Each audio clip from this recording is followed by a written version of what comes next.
Hello everyone, Jeff Brown here at Riverton Livestock. The week of July the 21st had a light seasonal run, mostly whey cows and bulls, a few stocker steers, and not enough heifers to really test the market out here. But those cows and bulls would have been 2 to 3 higher again. You know, the cows would kind of bring 60, 2, 3 all day long, top of 67 here on the whey cows. Those bulls would kind of sell either side of 90, with most of the bulls kind of bringing 90.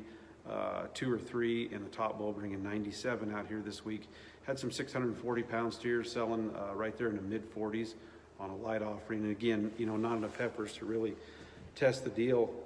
Fat cattle market was, 95 to a buck from Monday to the end of the week here. And feeder cattle, you saw an increase in value all week long. Some really feeder cattle starting to move, and lots of good markets out there that we're seeing on the feeder cattle, especially the front end quality green cattle, that some known genetics, disposition, all the above, really being chased and competed for. So, that's nice to see.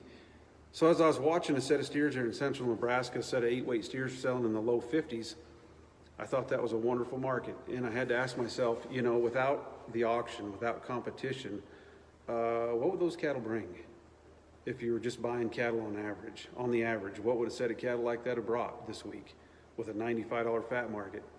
I doubt it would have been 152.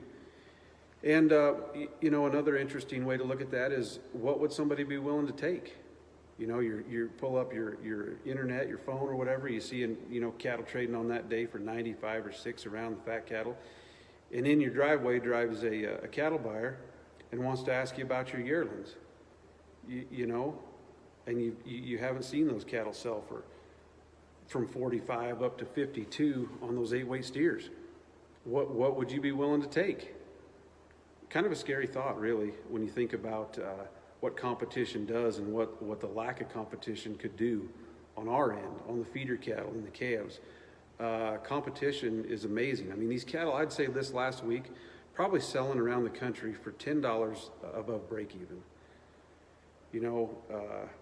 And that's what competition does. You throw the intangibles in there, and it's amazing what a set of cattle can bring under competition. Still, you're following periods of money losing, dry weather, and a fat cattle market that is very thin and lacks competition, and we still getting that for these feeder cattle. Just want to thank every auction operator out there that's doing that.